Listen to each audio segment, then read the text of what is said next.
అమ్మ మన వినాయకుడు గొప్పతనం చెప్పుకున్నప్పుడు ఈ కథ కూడా చెప్పుకోవాలమ్మా. రావణాసురుడు శివుడిని ఆత్మలింగం ఇవ్వమని అడుగుతాడు కదా, ఆ కథ ఒకసారి మా గురించి. అదేంటి అంటే చాలా గొప్పగా తపస్సు చేసింది. అంటే శివభక్తుల్లో ఇప్పుడు ఎప్పుడు అప్పుడు ఎన్నిసార్లు చెప్పినా సరే రావణాసురుడి కంటే గొప్ప భక్తుడు లేట. అంత గొప్ప భక్తుడు. ఎందుకు అలాగా అంటే చిన్న అహంకారం. అహంకారంతో అయిపోయినప్పుడు ఏమవుతుంది అంటే అహంకారం పెంచకూడదు, కానీ ఆయన చాలా గొప్ప భక్తుడు. అందుకని ఏం అడిగినా సరే తల్లి తండ్రి ఎప్పుడు పిల్లలకి ఏం చేస్తారు అంటే అసలు ఇవ్వంది ఏది ఉండదు. అందులో ఇంత గొప్ప కొడుకు ఇవ్వాలి కదా. అందుకని ఆయన ఏం చేశారు, ఆయన తపస్సుకు మెచ్చి నీకేం కావాలి, ఎందుకు తపస్సుకు మెచ్చాల్సి వచ్చింది అని అంటే లోపల శివయ్య ఉంటారు, నందిను భృంగి లోపలికి వెళ్ళొద్దు అంటారు ఎవరిని, రావణాసురుడిని. వెళ్ళొద్దు అంటే ఎందుకు అంటే ఆయన పనిలో ఉన్నారు అంటే నేను రావణాసురుడిని వచ్చాను ఆయన గీరగా, కానీ లోపలికి వెళ్ళడం కుదరదు అంటే ఈయన ఏం చేస్తాడు అంటే ఆయన పొట్టలోంచి పేగులు, ఒక రకంగా చెప్పాలి అంటే లోపలే మనకి చెప్తే ప్రతి నాడి కూడా సంగీత తంతువే అని చెప్తారు. సో అందుకని మొత్తం ఆ పేగులన్నిటినీ తీసేసి వేణలా మార్చి సంగీతాన్ని పాడతాడు ఆయన. ఆ సంగీతాన్ని పాడేసరికి ఇంకేంటి అంటే శివుడు చాలా ఆ నాదానికి పరవశించిపోయి ఆయనే బయటకు వచ్చేస్తాడు. అందుకే ఎప్పుడైనా ఒకటి చెప్తారు, గురూజీ కూడా చాలాసార్లు చెప్పేవారు అనమాట. ఏంటి అంటే నా దగ్గరికి నువ్వు రావాలంటే బోల్డ్ రిస్ట్రిక్షన్స్ ఉండొచ్చు, కానీ నేను నీ దగ్గరికి రావాలంటే ఎవరు రిస్ట్రిక్ట్ చేయలేరు. కానీ అదేంటి అంటే చాలా సింపుల్గా అనిపించే పెద్ద గొప్ప విషయం అనమాట. ఎందుకు సింపుల్గా అనిపించే గొప్ప విషయం అండి అంటారు, దేవుడి దగ్గరికి వెళ్ళాలనుకోండి గుడికి ఈజీగా, కొంచెం అంటే కష్టమే అయినా ఈజీగా వెళ్ళొచ్చు. కానీ దేవుడు మన దగ్గరికి రావాలనుకోండి దానికి చాలా శ్రమించాలి మనం. ఎందువల్ల అనంటే పూర్తిగా మనలో మార్పు వస్తేనే కదా దేవుడు వస్తాడు. కాబట్టి ఆ శివయ్యని తన దగ్గరికి ఆ సంగీతంతో రప్పించుకోగలిగి అంత గొప్ప శివభక్తుడు ఎవరు అంటే రావణాసురుడు. ఇంత శివభక్తికి మెచ్చి బాబు నీకేం కావాలి వరం కోరుకో అని అన్నప్పుడు నాకేం వద్దు, ఇగో చూడు వీళ్ళందరూ ఇలా రిస్ట్రిక్ట్ చేస్తున్నారు నీ దగ్గరికి రావాలంటే, అదే నువ్వు నా దగ్గర ఉన్నావు అనుకో అందరూ నా దగ్గరికి వచ్చి నీకు పూజలు చేస్తారు. అప్పుడు ఏమైంది, దేవుణ్ణి నేనేం చేస్తున్నాను నేను అన్న పదార్థం రిస్ట్రిక్ట్ చేసేది, అంటే ఒకదానికి లిమిట్ చేసేస్తున్నాం. కానీ శివుడు ఏంటి అంటే బోళాశంకరుడు, ఆయన ఎవరు ఏది అడిగినా ఇవ్వను అని చెప్పే స్థితి లేదు. అన్నీ ఆయనకి ఇవ్వడం ఒక్కటే తెలుసు. ఆ ఇవ్వడం ఒక్కటే తెలుసున్న దాంట్లో ఏం చేశాడు అంటే ఆయన ఆత్మను తీసుకొచ్చి ఆత్మలింగాన్ని ఈయన చేతిలో పెడతాడు. చేతిలో పెట్టి నువ్వు ఇది ఇంటికి పట్టుకెళ్ళు, కానీ ఒకే ఒకటి ఏంటి అంటే నువ్వు ఇంటికి వెళ్ళే వరకు దీన్ని ఎక్కడా కింద పెట్టద్దు, నువ్వు ఎక్కడ పెట్టావో అక్కడ అది ఉండిపోతుంది అని చెప్పినప్పుడు అక్కడి నుంచి నువ్వు కదిపి తీసుకెళ్ళలేవు అని చెప్పినప్పుడు ఏమవుతుంది అని అంటే సరే నేను ఎక్కడా కింద పెట్టను అంటారు. అనేసరికి ఏమవుతుంది అంటే తీరా ఆయన వస్తూ ఉంటారు ఇంటికి వస్తూ ఉండేసరికి సంధ్యావందనం టైం అయిపోతుంది. అప్పుడు మరి సంధ్య చేసుకోకుండా ఆయన చేయకూడదు, ఎందుకు అంటే ఆయన మంచి గొప్ప బ్రాహ్మణుడు, అంతా సంధ్యావందనం అన్నీ ఉన్నాయి.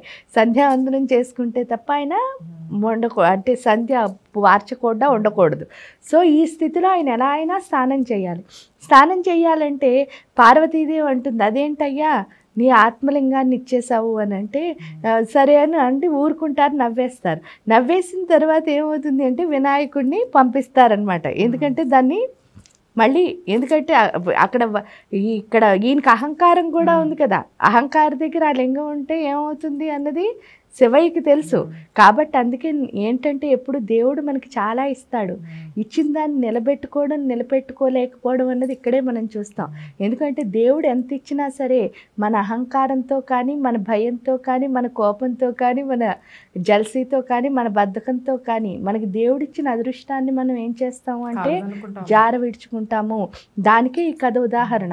ఇక్కడ అప్పుడు గణపతి వచ్చి ఏం చేస్తాడు, దాన్ని పట్టుకుని కూర్చొని ఆయన నేను స్నానం చేసి వస్తాను ఎందుకంటే నేను సంధ్య వార్చుకోవాలి అని చెప్తే సరే అని కూర్చుని ఈయన స్థానానికి ఇలా వెళ్ళగానే మొదలు పెడతాడు. ఏంటి అంటే నాకు బరువు ఎక్కువైపోతుంది, నేను పట్టుకోలేను, కింద పెట్టేస్తా కాదురా బాబు ఉండు అని చెప్పి అలా బతిమాలుతూ చివరికి అలా బతిమాలుతూ స్నానం చేసి అతను వచ్చి టైంకి కరెక్ట్గా గట్టెక్కి తనకి దగ్గరికి వచ్చేసరికి నేను ఇంక మొయ్యలేకపోతున్నాను అని చెప్పి కింద పెట్టేస్తాడు.